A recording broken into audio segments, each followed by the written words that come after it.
16 नोव्हेंबरलाच मंत्रिपदाचा राजीनामा दिलाय। लाथ मारण्याची गरज नाही, राजीनामा दिलेला आहे। छगन भुजबळ यांनी गौप्यस्फोट केलाय। शिंदे फडणवीसांनी सांगितलं म्हणून गप्प बसलो। राजीनामा दिल्यानंतर अंबडमधील सभेमध्ये उपस्थित असताना भुजबळांनी असं म्हटलेलं आहे। सभेला उपस्थित राहिलो असं भुजबळांनी म्हटलेलं आहे। पहिली रॅली झाली अंबडला, बरोबर। 17 नोव्हेंबर पहिली रॅली अंबडला झाली आणि ऐका, 16 नोव्हेंबरला मी मंत्रिमंडळाचा राजीनामा दिला।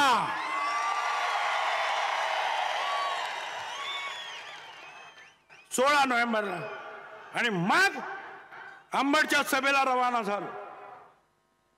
लात मारण्याची मला गरज नाही। अरे दिलंय ना राजीनामा। 2.5 महिने मी शांत राहिलो, गप्पा बसलो। का? मुख्यमंत्री उपमुख्यमंत्र्यांनी सांगितलं त्याची वाच्यता नको, पण वर्तमानपत्रातून यायला लागलं 2.5 महिन्यानंतर। कोण म्हणतं दिला दिला दिला, कोण म्हणतं का देत नाही, कोण म्हणतं लाटा घाला। काही गरज नाही लाटा घालण्याची, दिलेला आहे ना, जा त्यांना सांगा। मी ओबीसी साठी शेवटपर्यंत लढणार आहे। लोकशाही मराठी ऐका, पहा, जागरूक रहा।